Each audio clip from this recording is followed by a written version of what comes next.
Tersungkurku di kakimu, rasakan hadiratmu. Takkan ku melepaskanmu, kau cahaya bagiku. Mengiringmu seumur hidupku, masuk dalam rencanamu Bapa. Pikiranku, kehendakku, ku serahkan padamu. Harapanku hanya di dalam-Mu. Ku kan teguh bersama-Mu Tuhan. Jadikan ku berjalan-Mu untuk kemuliaan-Mu.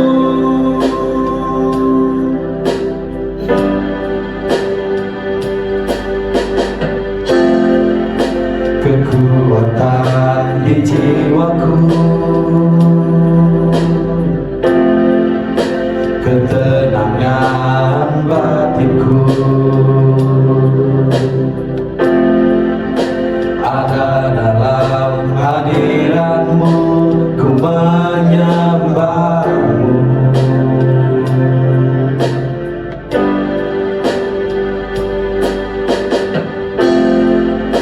Tersungkurku di kakimu, rasakan hadirat-Mu. Takkan ku melepaskanmu, kau cahaya bagiku. Mengiringmu seumur hidupku, masuk dalam rencana-Mu Bapa. Pikiranku, kehendakku, ku serahkan padamu. Harapanku hanya di dalam-Mu. Ku kan teguh bersama-Mu Tuhan. Jadikan ku berjalan-Mu untuk memuliakan-Mu, untuk memuliakan-Mu, untuk memuliakan-Mu.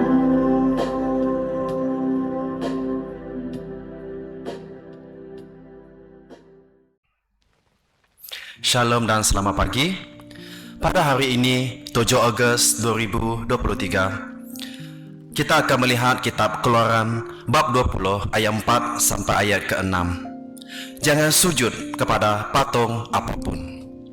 Saya akan membaca ayat 4, ayat 5 dan ayat ke-6 dalam versi Alkitab bahasa Malaysia.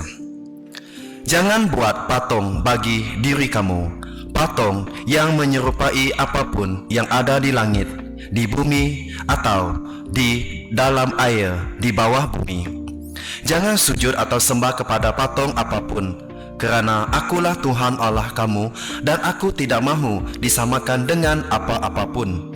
Aku menghukum orang yang membenci aku. Aku juga menghukum keturunan mereka sehingga generasi yang ketiga dan keempat. Tetapi aku menunjukkan kasihku kepada beribu-ribu keturunan orang yang mengasihi aku dan taat kepada hukumku. Prinsip hukum ini ialah Tuhan adalah roh dan lebih besar dan lebih berkuasa daripada apa-apapun patung. Hukum ini bererti kita harus meletakkan iman kita hanya kepada Tuhan Allah sahaja. Menyembah patung atau berhala adalah penyembahan dan pelayanan terhadap apapun yang menggantikan tempat Tuhan yang sepatutnya kita sembah. Bukan bererti Tuhan mengutuk apa-apa yang dihasilkan oleh tangan manusia, bahkan hewan, kerana semuanya diciptakan dengan sangat indah. Apabila kita menyembah sesuatu yang kita dapat lihat, sentuh atau kawal, kita terlepas kuasa dan kemegahan Tuhan Allah. Di dalam Alkitab ada memberikan beberapa contoh tentang penyembahan berhala ini. Habakuk bab 2 ayat 18 sehingga ayat 19. Apakah gunanya berhala? Berhala hanya buatan manusia dan yang kamu dapat daripadanya hanya dusta belaka. Apakah keuntungan yang diperoleh pembuat berhala dengan berhala? Berhala tidak dapat bercakap. Malang menimpa kamu kerana kamu berkata kepada sepotong kayu, bangunlah, atau kepada sebuah batu besar, bangkitlah. Dapatkah berhala menyatakan sesuatu kepadamu? Mungkin berhala dilapisi perak atau dan emas, tetapi berhala itu tidak bernyawa.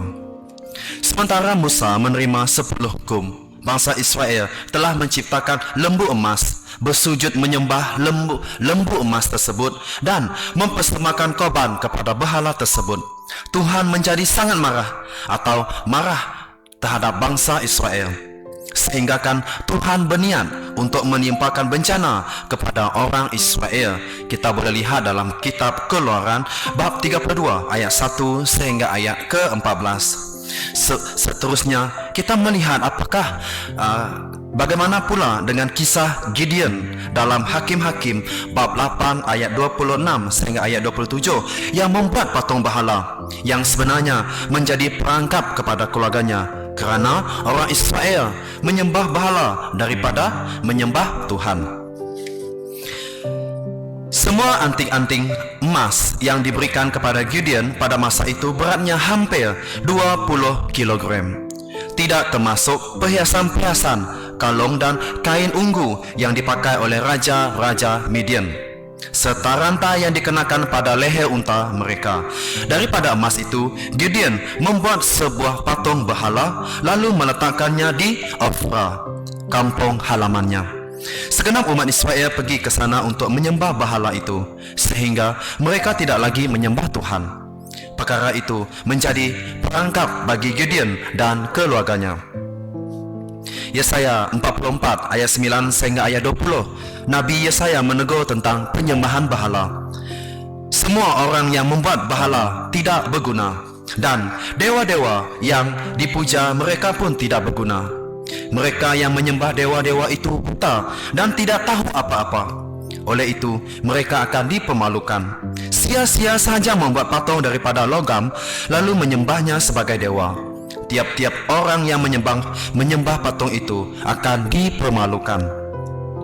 Orang yang membuat berhala itu manusia belaka. Suruhlah mereka menghadap aku, pasti mereka akan takut dan dipermalukan. Tukang besi mengambil sekeping logam, lalu membentuknya dengan menggunakan api dan pemukul. Dia mengerjakannya dengan sekuat tenaga. Sementara membentuk logam itu, dia merasa lapar, haus dan penat.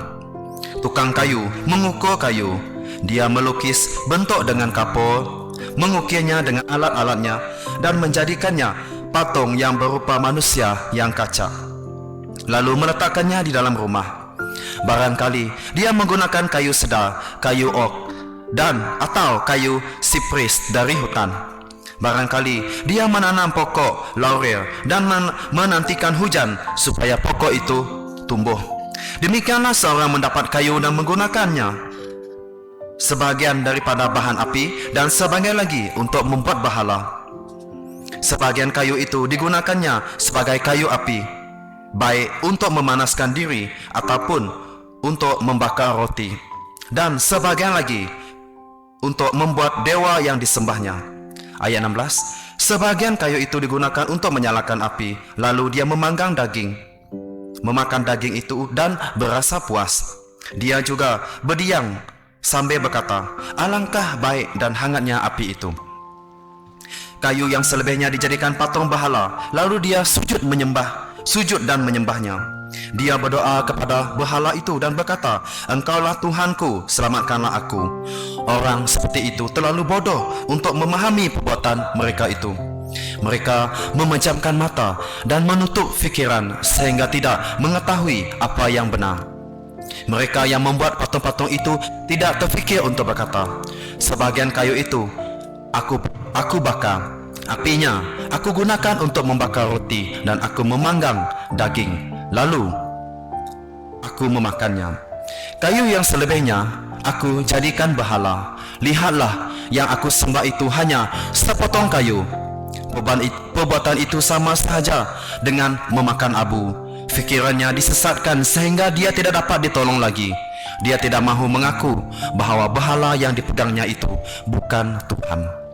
Saudara-saudari sekalian, Paulus dalam suratnya kepada jemaah Kolosi, jika kita melihat dalam Kolosi bab 3 ayat 5, oleh itu matikanlah keinginan duniawi yang menguasai diri kamu, seperti perbuatan cabur, perkara yang tidak senonoh, hawa nafsu, keinginan jahat dan ketamakan. Semua kerana ketamakan itu serupa penyembahan berhala. Inilah teks firman Tuhan dalam Perjanjian Lama dan Perjanjian Baru yang menyentuh tentang penyembahan berhala. Tuhan Yesus juga mengajarkan tentang hal ini.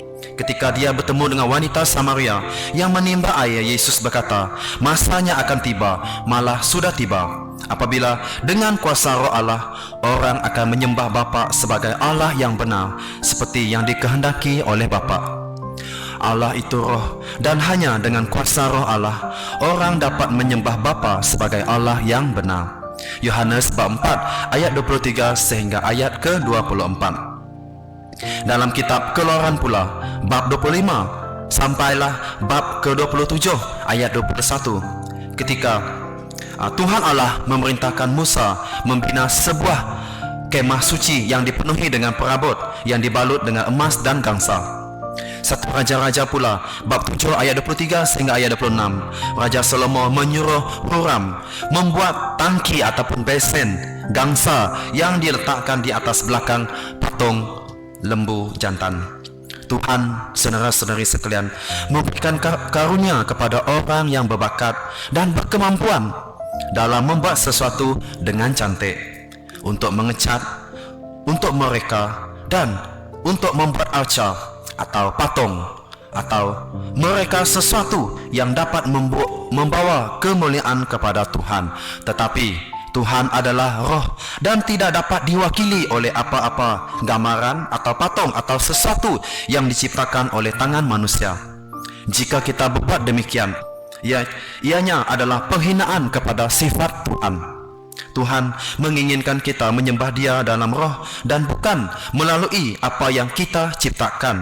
Yohanes bab 4 ayat 23 sehingga 24. Jadi, jemaat yang dikasihi Tuhan sekalian, persoalan dan renungan pada pagi ini. Yang pertama, adakah kita membuat atau sujud atau menyembah sesuatu yang diciptakan oleh tangan kita atau orang lain?